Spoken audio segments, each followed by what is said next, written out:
this is a notebook that we have put together here, and for what we want is, this is all of our kids, okay? So in the past, if you are veteran OATECA users, we suggested that you do a student notebook for each one of your students. So now that we are digital and we have our digital scoring component, we're kind of shifting in what that looks like. So for this particular one here, what we have is we have our implementation timeline. And remember, this is just a framework on, okay, so, which I'm a little obsessive compulsive. I like to have everything all in one place. And I want to know, okay, what's my timeline? When do I need to have what done? And so this gives me an idea. Now, those of you that are just starting, those of you that have been in school for a while, your timeline may need to be shifted, and that's okay. Remember, this is your framework from us, okay? Then the next thing that I'm going to want to have in here is, these are all my support sessions, because I'm going to want to get this in my lesson plans. I want to be able to remember exactly when I come back to the OATECA support session so that I don't lose any of that or miss out on that free training opportunity. Then here's where I'm going to put like just notes if I write any notes, because you know, sometimes you just got a sticky that's here and there and you got to put it in somewhere so you don't lose it. There you go.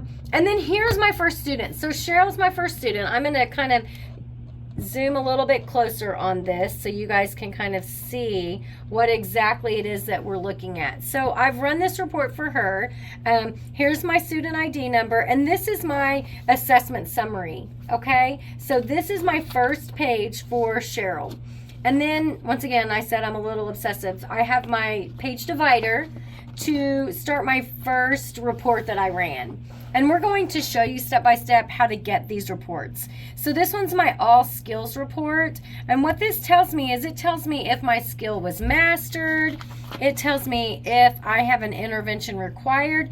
This is the whole assessment right here. You can see I'm at cognitive skills here. I finished right here, my cognitive skill. Then I move into self-help. So this report gives me every single thing. Here's my job training.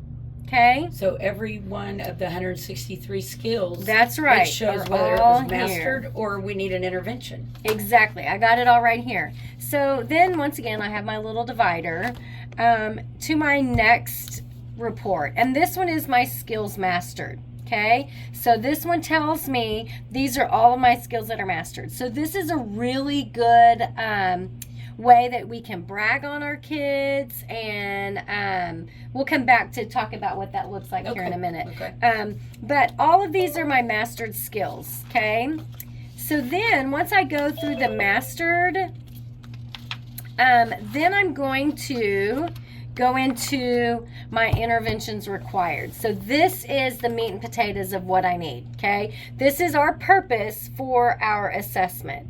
Now, when I look at this, I have them categorized by the subject area, okay? So you can see these are on my ELA, and then I'm gonna move over here, and here's where my math starts. Okay, so I have it marked in my binder here for Cheryl. Poor Cheryl, she's got a lot of things we need to work on. Wow. But that's okay, we got some time. Yeah, we got all year. Then we have our self-help here, and what we're going to look at specifically is, where are our job training holes?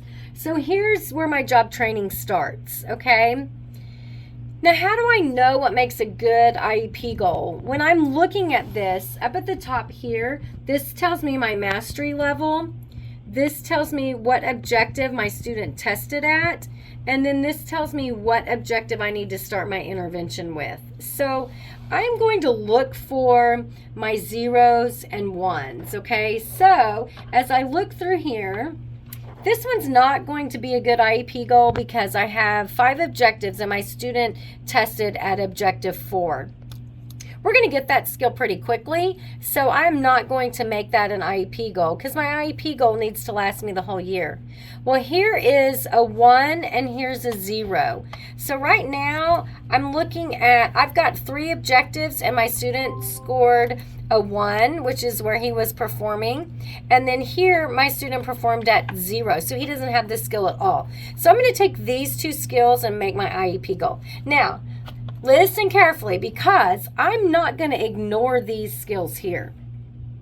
Remember, this whole assessment is based off of that scope and sequence, and so I want to make sure that I don't forget these. I'm going to do interventions for these skills here. They just aren't going to be on my IEP, okay? Only because I've got more goals that have a bigger deficit than these that they're going to get pretty quickly.